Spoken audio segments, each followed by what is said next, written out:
From the American Academy of Neurology, I'm Dr. Daniel Correa. And I am Dr. Katie Peters, and this is the Brain and Life Podcast.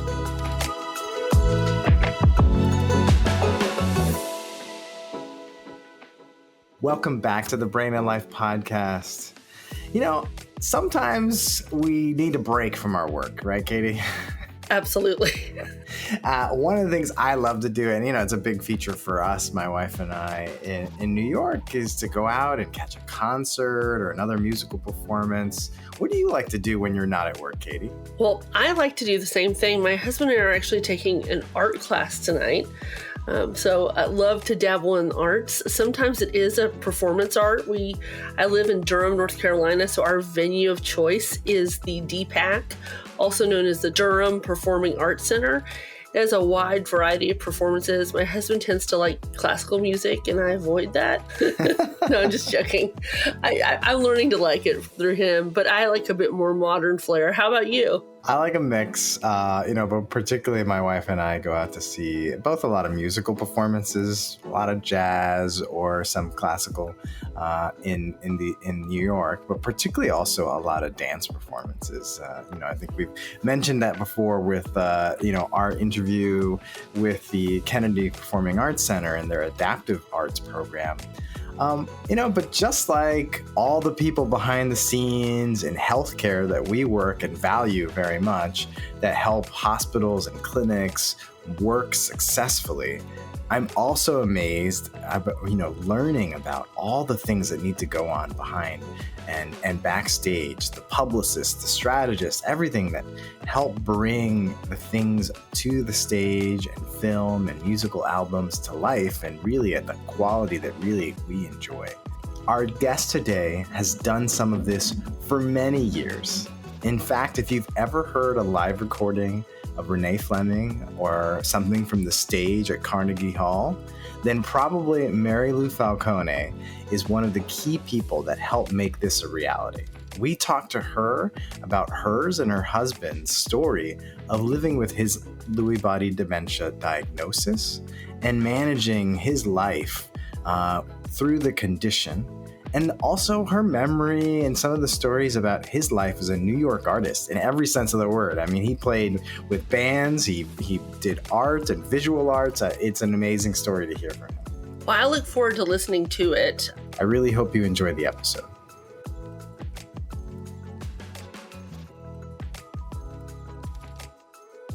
Welcome back to the Brain and Life Podcast. Today, we continue some of our experiences within the musical world as we get a chance to speak with a new author and a classical music publicist and strategist who's worked for over 50 years helping support the careers of many different artists. Anyone from Gustavo Dudamel, Renee Fleming, James Taylor, and many music organizations around the world, including some that you may know, thinking of Carnegie Hall and the Los Angeles Philharmonic, the New York Philharmonic, and the Vienna Philharmonic. But Mary Lou Falcone has taken these skills also in her life to support her partner, to celebrate his life and be along his side through the experience of living with Lewy Body Dementia, and has connected with the community to raise awareness of this condition and other dementias. She brings a lot of this together in her new book titled I Didn't See It Coming. Her love and partner, Nicky Zann, was a true New York artist who explored joy and art through many different ways, painting, illustration, and music, and we'll hear some more of that from Mary Lou now. Thank you so much, Mary Lou, for joining us and the listeners. Daniel, thank you for inviting me. I appreciate being here. I wanted to go back because I wasn't familiar with Nicky and his work, and I had really enjoyed taking a look at some of the artwork online and learn more about his musical career. But help us and the listeners get a little bit more of a context for who's Nicky Zann. Nicky Zann was an incredible artist, but more importantly, was an incredible person. So we'll go back to his early days. Nicky, as a teenager, was a rock and roll idol on the same stages as Jerry Lee Lewis, Patsy Cline, and Johnny Cash. So at 14, his parents allowed him to go on the road and do his rock and roll. He was a songwriter, he was the pianist, and he was the lead singer in this band, Nicky Zann and the Vitamins. Wow. So Yeah, wait, I mean, not just a teenager who hopes to grow up and become a rock star, but literally was already a rock star at that stage. That's that amazing. is correct. And his parents, I think, knowing that they couldn't keep him contained, said yes to him going out on the road. Obviously, he had a manager who traveled with him. But from age 14 to 21, Nicky was a for real rock and roller in the big leagues. And at 21, he decided, you know what? Enough of rock and roll. Now I'm going to go with my other passion, which is art. And he studied, he cobbled together his education, going to the leading artists of the day that he respected and studied with them. And by age 30, he was a major illustrator, cartoonist, caricaturist in the art world. That is so much by age 30. I mean, he's changing a career in his early 20s. That's just amazing. Yeah. And the aftermath is that the work, his work, today hangs in the Victoria and Albert Museum in their pop art collection, where the legend there says that Nicky, was the inspiration for Roy Lichtenstein. So that sets Nicky up as a world-class artist. That is amazing. And tell me, how is it that you and Nicky met and started your career crossing arts in many different ways? Well, I met Nicky in 1973. I was age 28, he was age 30. And I had started my career as a professional singer. So at age 20, I graduated from the Curtis Institute of Music in Philadelphia. And from there, for the next 8 years, chaired the music department at the Baldwin School in Bryn Mawr and was on the road as an opera singer and concert singer. So totally different background than Nicky's, but music was at the core of it. And in 1973, I decided that I was a more effective spokesperson for the art than I was the practitioner of it. And I decided that I could champion the careers of people that I really loved and respected. And I decided to open a public relations business. The only caveat was that I knew nothing about the public relations business, but I did know about music and I did have a passion for it and I wanted to bring other people to it. And I wanted to be able to support those artists that I thought were fantastic. And so in 1973, two major things happened. I opened my public relations business, and at a party around Christmas time of that year, I met Nicky Zann. Well, it sounds like both of you, in your own ways, like many greats, brought curiosity, dedication, and interest. And then, tackled that thing that you just didn't actually necessarily know a whole lot about it yet, but dedicated your time and passion to it. Absolutely. And happily, my hunch was right. It panned out for me as a career, and art panned out for Nicky as a career. But when we met, as I mentioned, I was 28, he was 30, and we had this wonderful spark across the room. It was electricity just flowing back and forth. And then I met his wife. Oh, And yes, yes. And her name was Mary Jo. So Mary Lou, Mary Jo. Didn't go so far afield with the names. And the three of us started a conversation and we became lifelong friends. About 10 years after that, Nicky and Mary Jo decided that they wanted different things in life and they parted ways very amicably. And that's when Nicky and I became a couple. So it wasn't until 1983 that those initial sparks, dampened for 10 years, ignited it again. And then through the 80s, the early 2000s, you both enjoyed your careers and the arts together. Well, it was interesting. I had had 10 years to start building my public relations career. Nicky had had those 10 years to become more celebrated than he even was when I met him. And we were able to enjoy a lifestyle that was complementary, diverse, and exciting through all of those decades that we were together. It sounds like there was a little bit of some nuances in there that sometimes you weren't always on the same page, but but a fruitful relationship together. That is true. Nicky was a wild man. When I met him, when we got together, he was just a free spirit, completely free spirit. I was more buttoned up. I became a little wilder, and he became a little bit more grounded as time went on. Our initial characteristics never left, but there was some meshing and synergy between us that actually complemented one another. And in your book, we get to share in some of the experiences of these great trips and experiences around the world that you two had together. But there was one trip particularly that you started to notice some differences and some challenges that Nicky was going through. What was it that happened that really drew your concern that maybe you both needed to go to the doctor? In the fall of 2016, we were in Vienna. We were there for the Vienna Philharmonic. I was basically representing both Dudamel, who was the conductor of that New Year's concert, and the Vienna Philharmonic. And we were having this lovely celebration of work and play together, which was typical of what we did. And one night, I had noticed that Nicky was fatigued when we arrived in Vienna.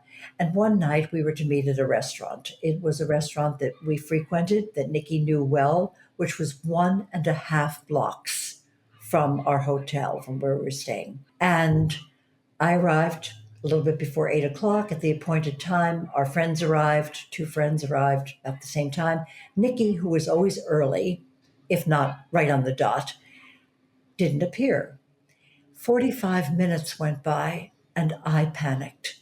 I thought, oh my goodness, this is so atypical. Something has happened. And I called where we were staying. No, he had left 45 minutes before, an hour before actually, to be there early. And I didn't know what to do. My stomach was just churning. And so I excused myself and I went out to the main thoroughfare towards St. Stephen's Cathedral on the main drag. And I don't know what I thought I was going to find. I mean, it was like trying to find a needle in a haystack in Vienna. Now, the good news is that Nicky spoke German, so I knew that he could ask questions, but I didn't know what was happening. And as I walked down towards St. Stephen's Cathedral, who should be walking toward me? Nicky. It was like the miracle of all time. And as he approached me, I looked into his eyes, and what I saw was fear. That gave me pause. And he said something in a really harsh tone, which he never used with me. And he said, you didn't give me the address. You didn't write it down. And indeed, I didn't, because I didn't think I had to. It was a place he knew, a place we'd been. And he said, I've been asking people along the way, where is this restaurant? And they've sent me east and west and north and south, and I couldn't find it. And it's your fault. My reaction was to go calm. Because of that fear that I saw, I knew something was amiss. And I went very calm and I said, Nicky, it is my bad. I am so sorry. Please forgive me. He calmed a bit. We went to the dinner. Everybody was thrilled to see him safe.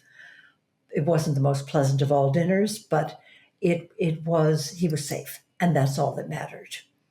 Also on that trip, there was a point on New Year's Eve when he was going down the steps of a hotel, and I thought he tripped. He actually blacked out. He told me later that was the case. When he came to, it was business as usual, and on we went. Those 2 things, followed by, we extended the trip and went to Paris right after that. And there, he had, unbeknownst to him and to me, what appeared to be a heart attack. But we didn't know it was a heart attack. It was the middle of the night. He was profusely sweating and chilled and felt kind of a heaviness, but by morning he was fine, so we thought nothing of it. But Nicky, being diligent, used to go for physicals twice a year. And at this point, he was 72, 73 years old and was doing this twice a year physical. And we got back to the States and he went for his general physical. It was late January of 2017, so following month. And at the physical, he said to our doctor, and by the way, what happened to that calcium score test you had me take 6 months ago? The doctor looked it up, went totally white, and said, oh my goodness, Nicky, we need to get you to a cardiologist now. Evidently, the numbers were off the charts. Nobody flagged it. They didn't see it. It was just there. And Nicky, thought to ask about it and got the results. He was sent for a stress test. The stress test showed that he had had a heart attack, and now I knew when that had been, and that he was going to be set up with a cardiologist, which he was immediately. That cardiologist, who was wonderful, said, look, it's probably just something that can be controlled by meds or stents at the most, but we need to do an angiogram. And so I did something that for 34 years I had said no to. I had said no to an invitation 34 years, every year, from Nicky to marry him. And I said no because we had this great relationship. So why spoil something that's near on to perfect? But this time I looked at Nicky. I just had this feeling, Daniel. I had this feeling that something was dramatically wrong. And I said, Nicky, why don't we get married? And he looked at me with his typical sense of humor, which was wicked, and said, well, listen, Mary Lou, I appreciate the invitation, but what's your hurry? And I laughed and I said, well, we have had a great relationship for 34 years. We're still very much in love. We're not getting any younger. And so maybe it would be a decent idea. And he actually said, I'll think about it. I said, well, can we at least go and get the marriage license? And he agreed to that. We got the license. And on the 13th of February of 2017, we were married. Now, we've been together 34 years, so this was the beginning of marriage. After that, on the 14th, and I'm fond of saying, doesn't everyone get their heart checked out on Valentine's Day? We were in the hospital for the angiogram. The angiogram came back showing that indeed he didn't need stents. He needed triple bypass surgery. And they were going to send him home. And I said, oh, no, you don't. You get your top surgeon in here now to look at these results and let him tell me we should go home. The surgeon looked at the results and said, oh, I'm going to change my schedule tomorrow, and you will be among the first in the morning. And so on the 15th of February of 2017, Nicky had triple bypass surgery. And that was the beginning of the end, because while the surgery was supposed to correct and make him stronger and get back his life, and the cognitive abilities would come back, and none of this happened. The hallucinations, which are pretty typical with the anesthesia that's used for bypass surgery, they never subsided. And those were new? When he experienced with the anesthesia, those were the first time, at least, that he described for you? Those are the first times. Correct. And they were brutal. I mean, they were trips that were pretty horrendous. And evidently they continued, but he didn't tell me that they continued. And after the surgery, he was still weak. He never regained his strength. He was losing weight. And I was told, well, this happens. It takes a year to get everything back and running. And well, a year passed and it didn't happen. And so in changing physicians, which we did, we started a whole new trajectory. And I suggested about a year and a half after the surgery that perhaps an MRI would be in order. And our doctor said, well, this could be age related. Let's just wait and watch a little bit longer. As we waited and watched, we're now into the fall of 2018. And we go to Stockholm, Sweden, and I'm there to do a major event. And Nicky can't find his way. He's with me because he's been invited as a guest. He can't find his way from the hotel concierge desk to our room. He can't find his way from our room to the breakfast room. He was weak. He would sleep all day. But in the evening, because he had harnessed all his energy all day, he would hop to, and in medical terms, they call it show timing, and he would absolutely be 100% Nicky at night. When we got back to the States, I said, MRI time, please.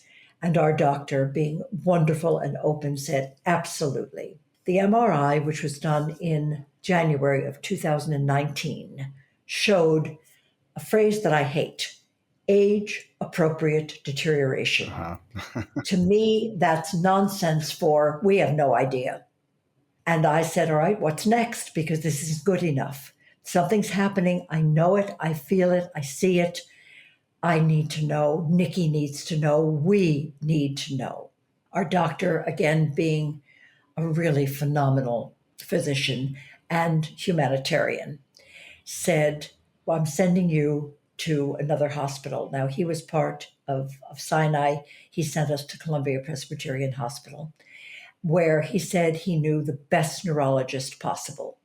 We went to the neurologist. The neurologist did a cognitive test, just a normal cognitive test, watched Nicky walk, at the end of which he said, not hesitating, this is Lewy Body Dementia with Parkinsonian aspects. Now, for your listeners, why that's so startling is that people who ultimately are diagnosed with Lewy body dementia spend sometimes years trying to get that diagnosis. And we got it right out of the gate. It was amazing.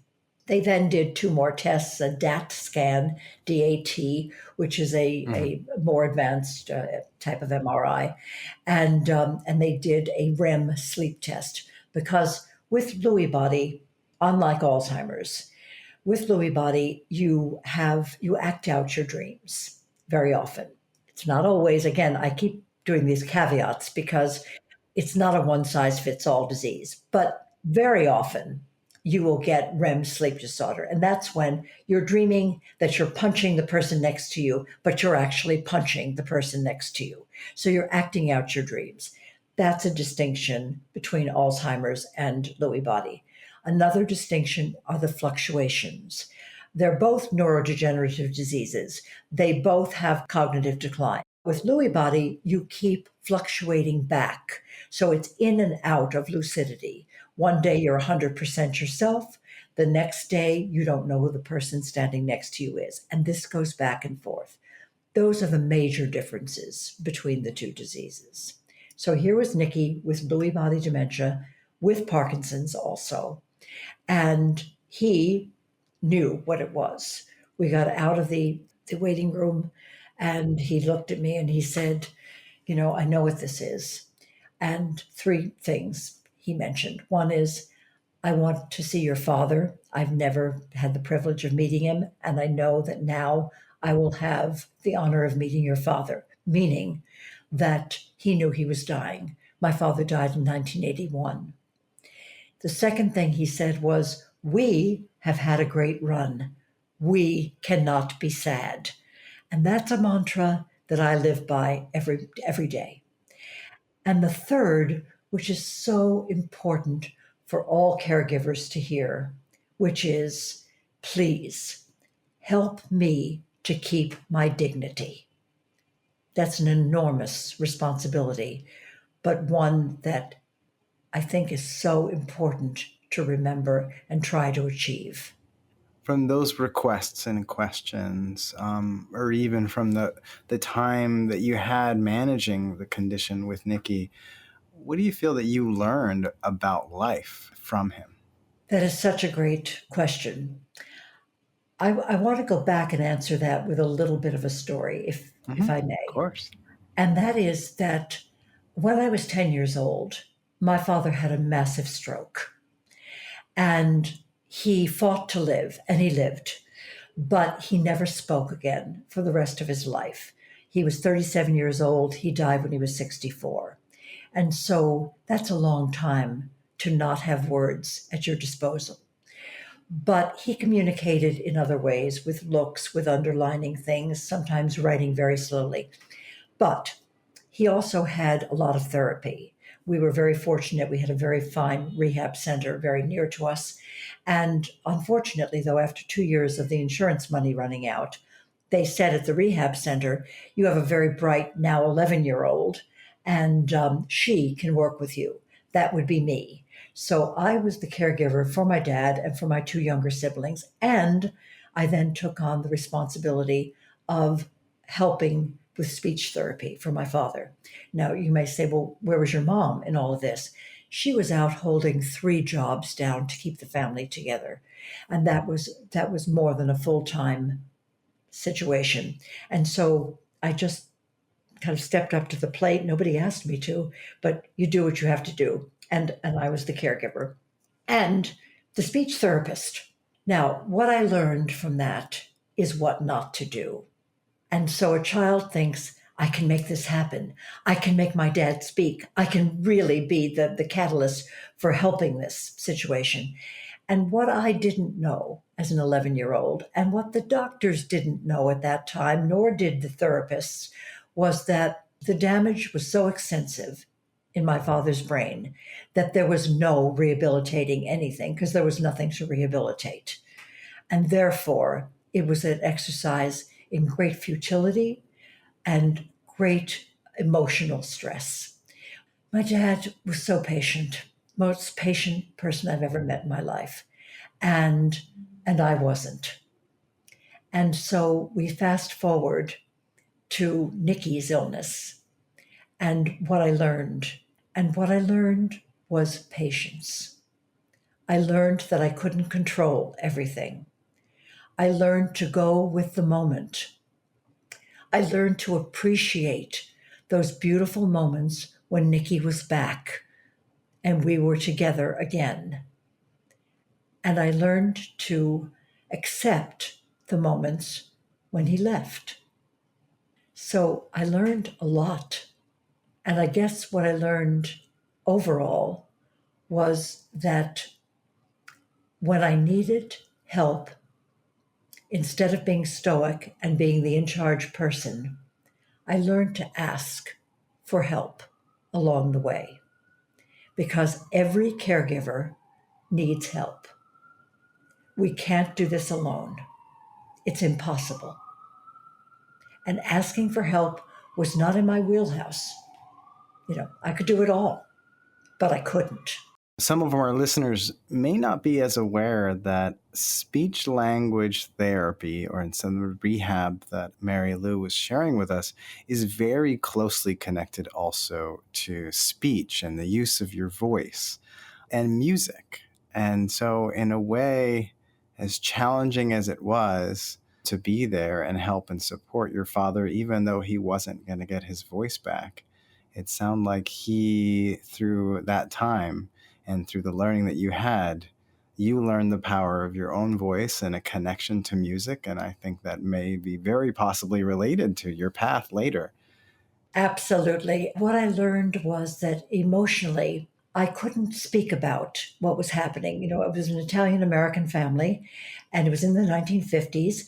And what you didn't do is you didn't take what was happening within the house out of the house. You dealt as a family, but you didn't bring other people into the mix. And so emotionally, I couldn't talk about it. I didn't tell my teachers, I didn't tell my friends, I just didn't talk about it. But I discovered that when I sang, I would have a tendency to look out and see the adults in the room with tears streaming down their faces. And I thought, oh, this is kind of wonderful, because I can express exactly what I'm feeling through singing, but I'm not violating any family confidences. I'm not telling stories out of the house, but I am emotionally releasing what I need to release. And that put me on the music path, so that I did mercifully and very gratefully win a scholarship to a music school, very fine music school where I was beautifully trained, and then could continue with the music as a release for my emotional life. And then I could begin speaking about it on behalf of other artists as a way of communicating as well. So, communication, what my dad's illness taught me was that communication was vital. And I knew I needed to communicate. Didn't matter how I did it, I just needed to communicate. And we fast forward to Nicky, and his ability to communicate became limited. And so one had to read the signs, one had to anticipate. But I'd already been there, I'd already done that as a child. So now I had that equipment meshed with an adult's brain, and I could compute pretty wisely this time and empathetically as well as sympathetically. And then through that time and experience, you and Nicky learned, or you learned from the situation, on how to ask for help and how to build a community and supporting together. I'm wondering, what did you learn about dementia with Lewy body and living with, as a care partner and family, dementia from others living through the experience and other caregivers? First, I had to find a support group, and finding out about the disease was very, very difficult. It's why I wrote the book. I didn't see it coming: Scenes of Love, Loss, and Lewy Body Dementia. And I wrote it as an homage to Nicky, but I also wrote it as a tool for caregivers so that they would know they're not alone and they would see the aspects of what needed to be done along the way.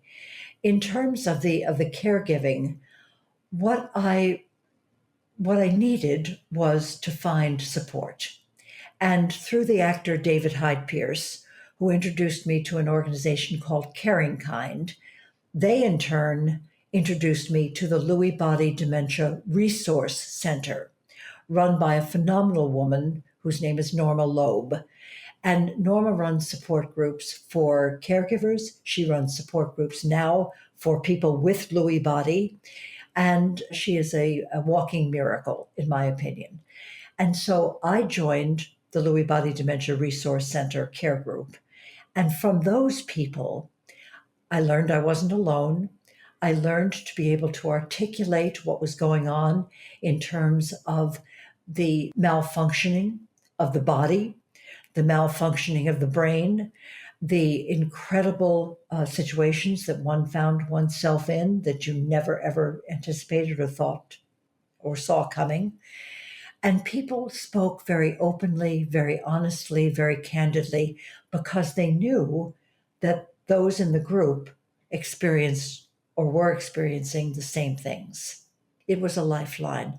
You can bring in friends, but when you bring in friends, you also have a responsibility to, and I don't mean this pedantically, but to educate your friends what to do, what not to do. There are do's and don'ts. For instance, if you're sitting as a foursome having a nice lunch and Nicky wasn't able to finish a sentence, for instance, it was really important that somebody not jump in and try to finish that sentence. It's important to allow it to either just be, or I would come in with a helpful word, or we'd go on to another topic. These are things that, as helpful, wonderful friends, you want to jump in, you want to help. Or you want to say something like, "Oh, Nicky, don't worry about it. That happens to me all the time." Well, for a person with Lewy body, hearing "that happens to me all the time" is a feeling of dismissal. And people with Lewy body hate that. They actually bristle and would get angry at that. So I, in being a thoughtful, hopefully, and helpful caregiver, would help educate those people who were coming into our sphere, who were wanting to be there to be helpful. What I will also say is that there are some people who can't join you. And that's hard to accept at the beginning. But when you realize that they just can't go there, you have to let it go. You cannot wish for it or hope for it or try to legislate it, because it won't work. How do you think we can support more care partners early on and throughout this journey? I think it's by listening and responding honestly. I mentioned our neurologist, who was a genius at diagnosis. I will also say that he was one of the most closed off, non giving people I've ever met in my life. And so when I would go to appointments and I'd ask questions because I needed to know, he would shut down. And I thought maybe it was because Nicky was in the room. So I would ask Nicky to leave the room. And then I'd go back to the questions. And he would answer not one question, gave me no support, didn't tell me where I could find help. All he said was, "You'll find out more from people who've been dealing with the disease than you will from anyone else." Well, thank you very much, but that's not very helpful. So now I'm finding younger physicians who are reaching out to me and saying, "Will you join us? Will you come to our symposium and talk about the caregiving aspect of what's going on?" And the answer is yes, with the greatest of pleasure, because I think the physicians are realizing, and I hope more will realize, that the medical diagnosis is vital, of course, that the treatment, as far as it can go, is limited, and we know that. The research is important and vital, but the voice of the caregiver and what that caregiver can share and bring to other caregivers is vital. It's the all helpful lessons and experiences and perspectives. Now, every single one of our listeners, we hope for them, and we all often are listening and thinking about our own brain health and improving how we live with our current conditions. We hope that we all have the privilege of time and aging and a love like yours and Nicky's. What have you learned about how you want to approach your own aging in the coming years? Oh, that is a brilliant question that no one has ever asked. I feel that as long as I've been given the gift of good health and good brain health, that I have a responsibility to give back. And my giving back is by going and speaking and lecturing about Lewy body dementia, about dementia in general, and how caregivers can be helped. So personally, I try to exercise. I try to keep a diet that is, I wouldn't say sugar-free because I'm not that good, but I do keep it, at minimal amount of sugar in the diet, healthy eating in general. And I also do a lot of word games. I don't get out of bed in the morning without doing New York Times Wordle and a whole bunch of other word games, just because I think that it stimulates. Reading, listening to podcasts, being active with friends, going out and making sure you have enough of a social life that doesn't burn you out, but that keeps you stimulated. And if something isn't stimulating, don't do it if you don't have to, but keep stimulated and keep people around you, keep younger people around you. Also, my friends are in their 20s, 30s, 40s, 50s, 60s, 70s, 80s, and 90s, because I like the mix. I like the thinking of a variety of generations. I love it. I love it. I love the friendships across the spectrum. And Mary Lou, thank you so much for joining us today, but for all that you've done over the years to bring us not just musical voices, but empowering the voices of the community, and to share your own story and your own voice. Thank you very much, Daniel, for this opportunity. Now, for our listeners, stay tuned. We're going to continue our discussion with a medical expert to learn more about dementia with Lewy body disease, about different resources out there in the community. We hope you enjoy our discussion.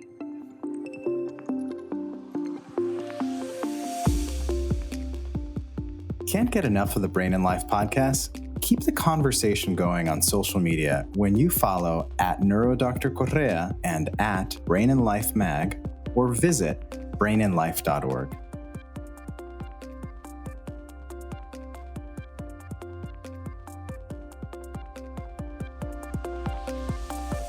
And we're back. That was a really touching discussion with Mary.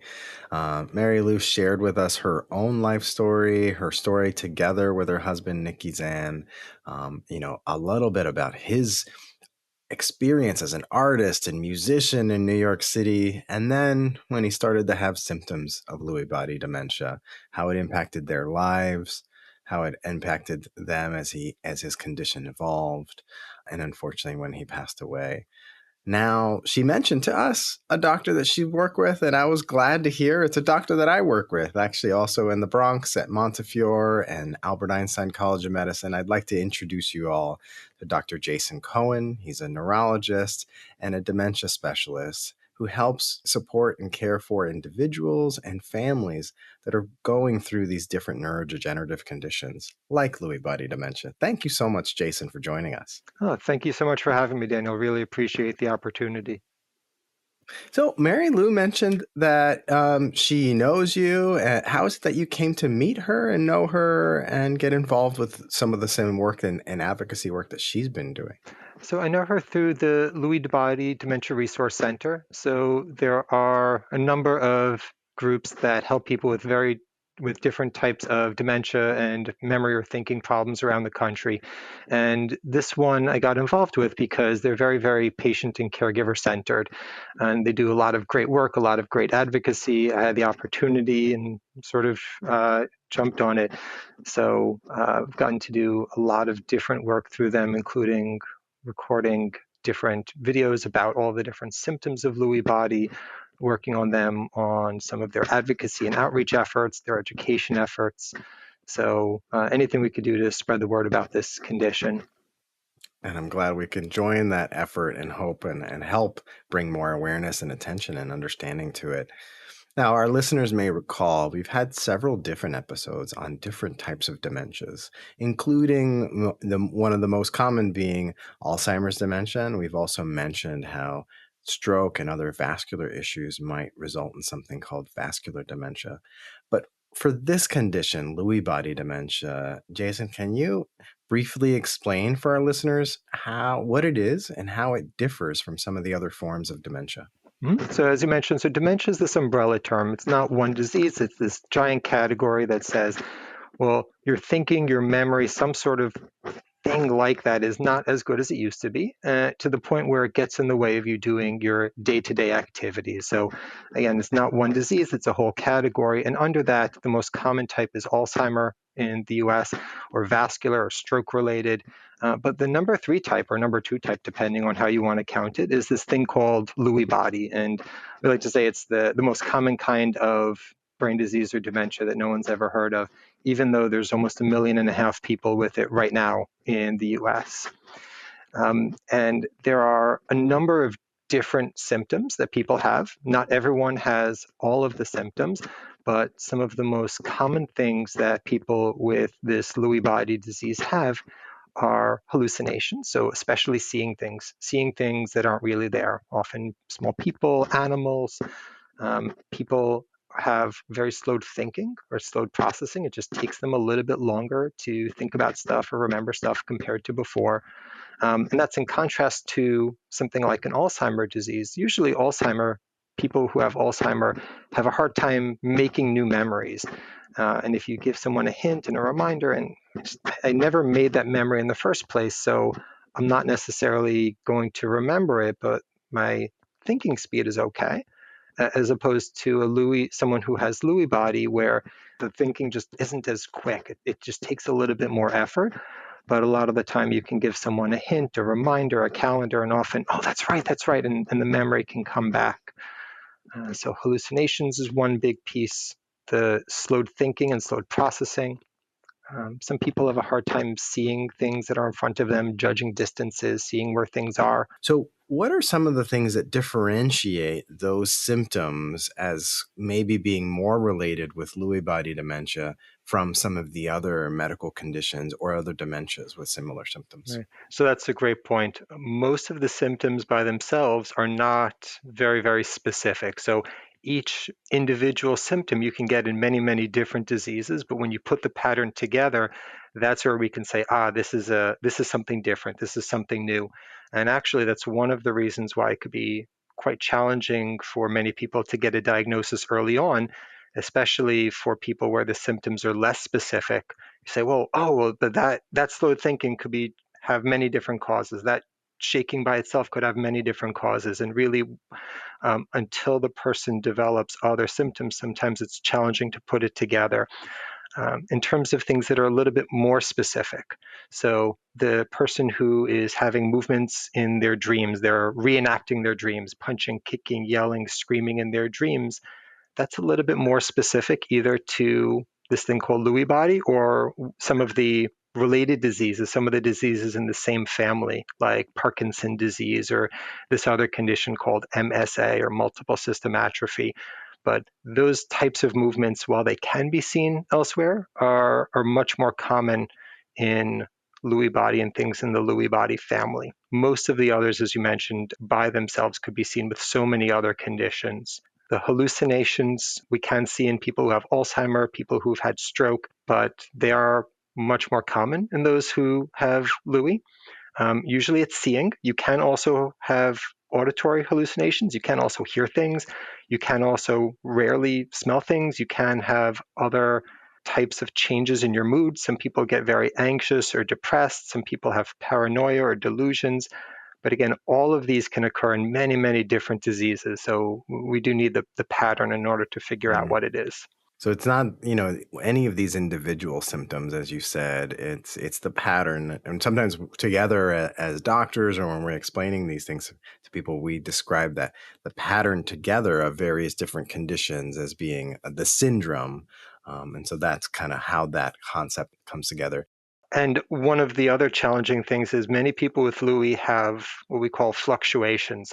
So everyone's going to have good day, bad day. Everyone, I didn't happen to sleep the night before and I'm a little sluggish today. People who have Lewy often have really profound changes, ups and downs in their thinking. And it could be minute to minute, hour to hour. That's not just good day, bad day. So sometimes you walk out of the room and the spouse is going, wow, I haven't seen you look that good in a couple of weeks. And, you looked great just for that hour. And the doctor didn't see all of those symptoms. And so that's actually a unique feature of Lewy. But sometimes that makes it even more challenging for the diagnosis. Sometimes it's actually a source of frustration for families or for caregivers, in that people can sometimes look very, very different moment to moment. And so that can also sometimes make this a little bit more challenging to pin down. And let's go into one of those examples. So you brought up how some of the symptoms can overlap with a related condition called Parkinson's disease. For our listeners, we've had several episodes about different aspects of Parkinson's disease. And if you're interested in that, please go back and check those out. But when you are interviewing and discussing what's going on with a person and their family, whether it's the symptoms or everything else that's going on, what are some things that clue you to differentiate that, it's maybe not Parkinson's and it's more likely Lewy body dementia? So Parkinson's and Lewy are two ends of a spectrum. Some people call them one disease. Some people call them different diseases. It doesn't necessarily matter. They're both related. They're close cousins.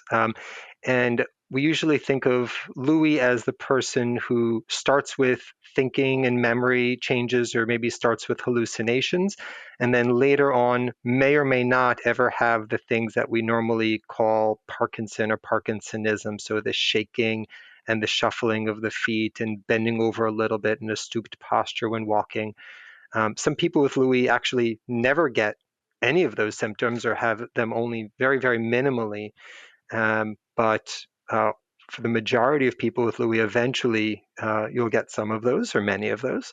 Whereas people who have Parkinson, typically you're starting off with some tremor or shaking, you're starting off with some changes in the walking. And then later on, eventually, the majority of people will have some sort of changes in their thinking. So if you start off with shaking, walking, the motor, the movement side of things, then we usually call it Parkinson. If you start off with the thinking and focusing, we call it Lewy.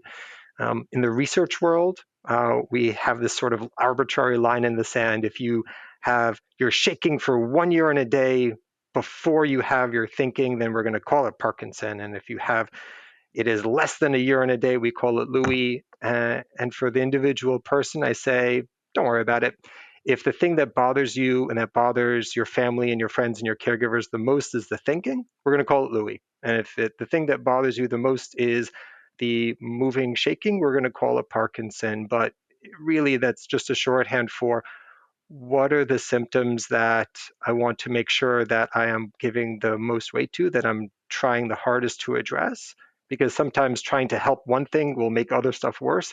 So what matters most, right? What is the thing that is bothering you the most, and how do I help your quality of life the most? And I'm going to just name it based on that.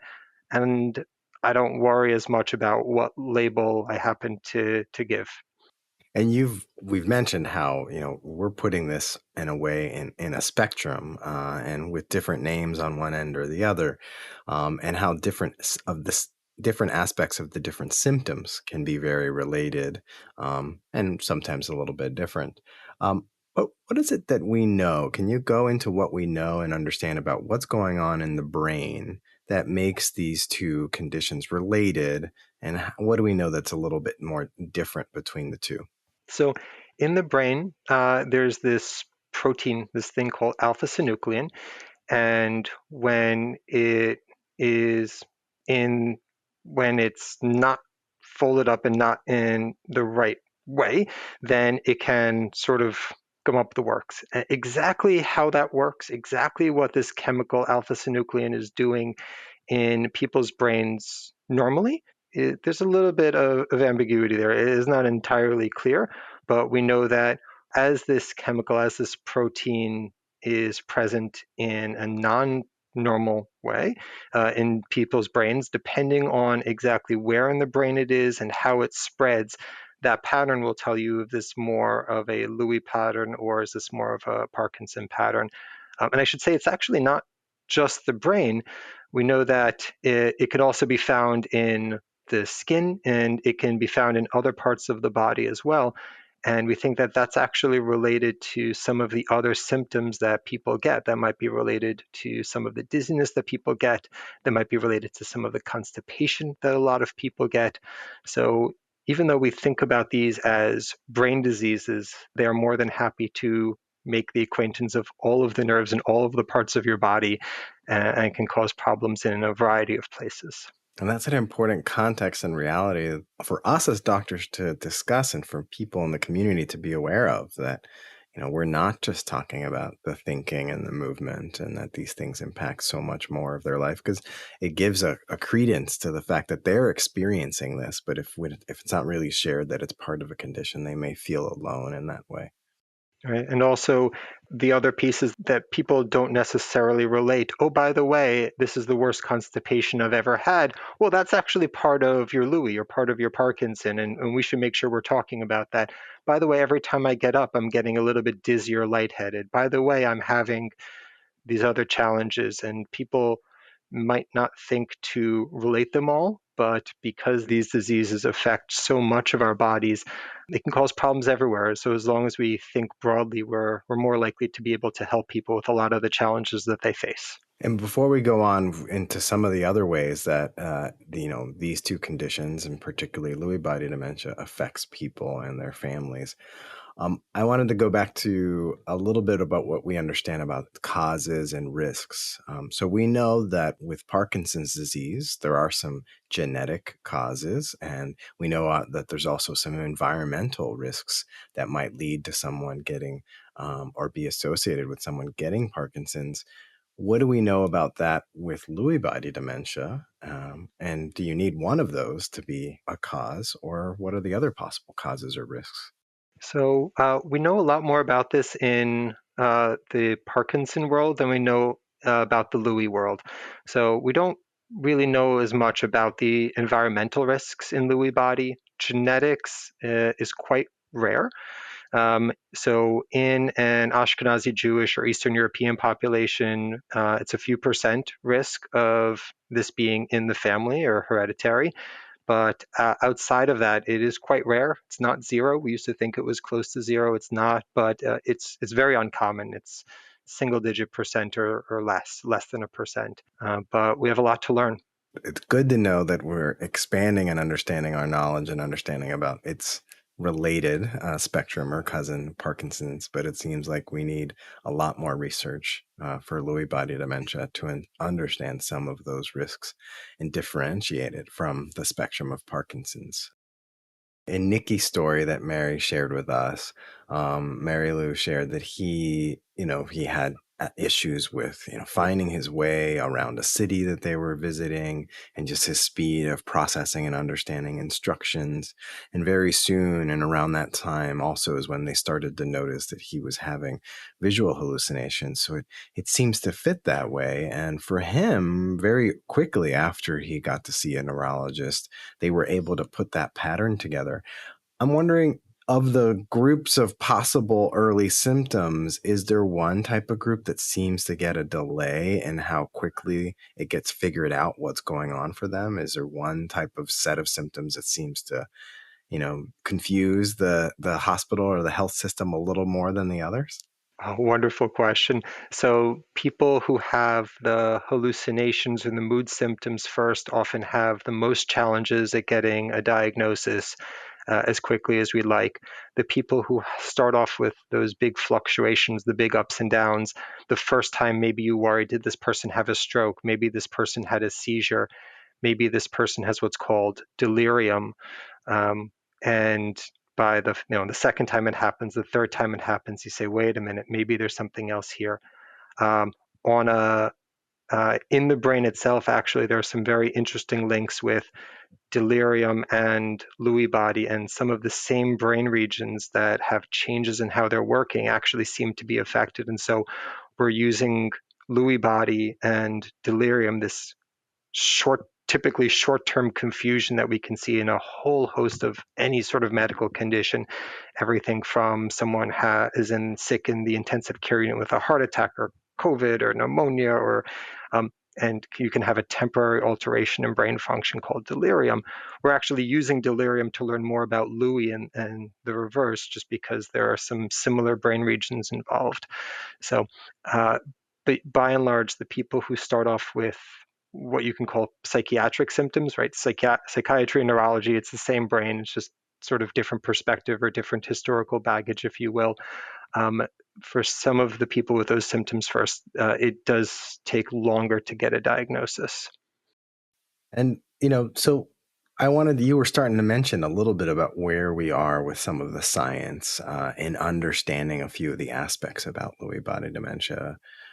We talked about before, we already know that we need a lot more of science and research to help us understand the risk factors and causes that differentiate Lewy body dementia from some of the others. But where are we with the current state of research with all the other many aspects about Lewy body dementia? So we're making a lot of progress. We've got a long way to go. The first part about progress, though, is awareness, because no one is ever going to fund research for a disease they've never heard of. No one is going to ever volunteer to be part of a research study if they don't have the right diagnosis. So the first part is awareness and advocacy. And so one of the reasons I'm so glad you guys have me on today and Mary Lou on is you're never going to make progress if we don't know what it is. And so in my mind, some of the most important advances in the Lewy body field are actually, besides the advocacy and the education, are in diagnosis. And we are getting better and better over time with some of these other tests, because some people have very, very, what you could call classic symptoms, and you see the pattern, you understand what it is, easy or relatively. But other people, when you have symptoms that are very not specific, when symptoms are overlapping, when they have other medical problems that could be at least partial explanations for everything you're seeing, it could be helpful to use our other tests. Right now, 2024, we don't have a blood test for this. We don't have, we can't see this on an MRI or a CAT scan, but there is a type of brain scan called a SPECT scan or a DAT scan that can be very helpful. And we know it's not perfect. It doesn't capture everyone who has it, and it misses some people who do have it, but that can be helpful. There's increasing work on a cardiac or a heart scan that can detect people who have this Lewy body. Some of the biggest work has been on thinking about blood tests, but the thing that's the closest to prime time to being used now is a skin biopsy, because we know that this condition affects not just the nerves in your brain, but can affect throughout the whole body. There is a skin test that is increasingly being used. I should note that it is not yet approved for use in New York, but in much of the rest of the country, this is approved for use. And this is something that I've been told has been put before the New York State Department of Health. So at some point, we will be able to use this in New York. You can apply for a waiver otherwise, but it's 3 very, very tiny skin biopsies. So a tiny little bit of skin about the size of a pinpoint, or a pen point, I should say, or a pencil point, and then that has very, very good accuracy to detect these changes that are that we could say are Lewy body. So that's, I think, the part of the research field that I'm most excited in, is being able to get people better, more accurate answers. And once doctors and other healthcare professionals know what this thing is more, and once patients are empowered and have more education and awareness, and once we have better blood tests, then I think it's much easier to make advances in everything else. Yeah, I think we all, of course, want and are seeking that stage when we have treatments to help slow things down, to treat many more of the symptoms that are targeted towards those causes and what's going on. And ideally, that future where we have a cure or a way of identifying the cause and preventing any of the symptoms ever showing up. But to get there, I think, like you were mentioning, we need accuracy and awareness and diagnosis. This skin test is great to hear about. Now, we talked about how Lewy body dementia is on a spectrum with other Parkinson's diseases and Parkinsonisms. Does the skin test differentiate between Parkinson's and Lewy body dementia, or does it give us the accuracy to say, oh, you're definitely in this category? And again, we're back to the symptoms that make that separation. Yeah, the skin test, like the other tests that we have, that what's called a SPECT scan or DAT scan, the heart scan, they really tell us the category without telling us which item within the category, which disease within the category. And depending on, for the healthcare professionals, depending on the setting where you see people, that might be not sufficient. But if you are seeing someone with specific symptoms, it all goes back to the person or the patient. So in the context of changes in thinking and hallucinations, even if the test itself doesn't tell me which item within that category it is, I have the person in front of me. So I talk to the person, and I think for our purposes, it works well enough. In the future, hopefully we have something a little bit more targeted, but I'm not going to worry about that for right now. Well, that's helpful and good to know. And while we were on it, we mentioned this skin test. With Parkinson's disease and Lewy body dementia, there's other really important aspect about risk and skin conditions that we should make sure to highlight for everyone in the community who's aware or knows someone with one of these conditions. Can you make sure to help us touch on that? Yeah, so we know there are a lot of changes in the skin in people who have Lewy body and who have Parkinson's. So good skin care is important. And in some people, it actually becomes even more important. One of the treatments that we can get to in a minute, one of the medicines that we use often is a patch. And sometimes the main cause of people having difficulty using the patch is either skin irritation or the patch isn't sticking. And so good skin care, we don't normally think about as neurologists, but making sure we're taking care of the whole person and making sure that their skin is taken care of, all of a sudden means that the therapy, the medicine that we have, works that much better, and it's that much easier for a patient. So we got to think about the skin too. What are some of the resources that are out there for people to learn more about dementia with Lewy bodies or Lewy body dementia? So there are 2 organizations that are more specific to Lewy body. They're both fantastic, slightly different styles. So I encourage patients, families, caregivers, take a look at both, see which one has the things that are the best fit for you at the moment. One is called the Lewy Body Association, or Lewy Body Dementia Association, I should say. And one that I do a little bit more work with is the Lewy Body Resource Center. I would mention the Lewy Body Resource Center right now, we have a webpage in 8 different languages. As hard as it is for people to get information about some of these conditions in English, people who speak other languages from other backgrounds sometimes is even more challenging. So we do have 8 different languages on the website right now. And there are also Lewy body, for example, Lewy body societies in Spain and some other countries. So there are some resources in other languages out there, but it's very limited. So we're working on expanding the different language options. In addition, on the Lewy Body Resource Center, we have 2.5 hours worth of videos going through almost all of the different symptoms, interviews with patients, with doctors, caregivers. They have 5 different support groups, and there are a number of other resources on both the Lewy Body Resource Center and the Lewy Body Association. There's information about different research studies. I think sometimes the Lewy Body Association might have a slight, not advantage, but they might have slightly more links to research studies the last I checked. And then aside from the Lewy body specific groups, there's a group called the Alzheimer's Association. Even though Alzheimer's is in the name, they frankly do not care. They work with people with all kinds of dementia and cognitive challenges and changes. And so they're also a good resource. And as much as we're trying to help other people learn and become more aware about living with different neurologic conditions and symptoms, Jason, what have you learned from the families and the people that you care for? How much time do we have? So there's always more to learn, and whether it's different symptoms, different presentations of the symptoms, different ways that people have come up with to help manage some of the symptoms, different strategies.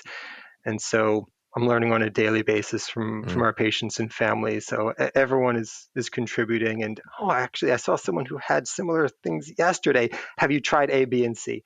And so it's helpful to be able to take what I learned from you and give it back to the next person. And is there something that you've learned from them and their families about how they're managing things that you've changed and incorporated into your own life or relationships? I think some of the caregiver support is always important, even if you know something academically. Right? It's one thing to understand the textbook, and it's another thing to implement it. And there's really no substitute for human connection and human support. And so I think that's one. And the other, I've heard more than a couple of times, right? I waited until I retired too. I waited until, right, making the time to do some of those other things now and not wait until.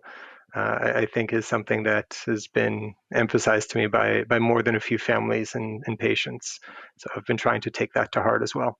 Well, thank you for making the time to meet with us, to help us bring more awareness about the condition, but particularly to make the time that you do to support the families and the caregivers. Really, they often are the greatest experts in living with these conditions. Yeah, thank you again so much for having me. I very much appreciate the opportunity to be here. Thank you again for joining us today on the Brain and Life podcast. Follow and subscribe to this podcast so you don't miss our weekly episodes. You can also sign up to receive the Brain and Life magazine for free at brainandlife.org. Don't forget about Brain and Life en Español. Also, for each episode, you can find out how to connect with our team and our guests, along with great resources in our show notes. We love it when we hear your ideas or questions. You can send these in an email to blpodcast@brainandlife.org and leave us a message at 612-928-6206. You can also find that information in our show notes, and you can follow Katie and me and the Brain and Life magazine on any of your preferred social media channels. We're your hosts, Dr. Daniel Correa, connecting with you from New York City and online at NeuroDr. Correa. And Dr. Katie Peters joining you from Durham, North Carolina, and online at Katie Peters, MD, PhD. Most importantly, thank you and all of our community members that trust us with their health and everyone living with neurologic conditions. We hope together we can take steps to better brain health and each thrive with our own abilities every day. Before you start the next episode, we would appreciate if you could give us 5 stars and leave a review. This helps others find the Brain and Life podcast. See you next week.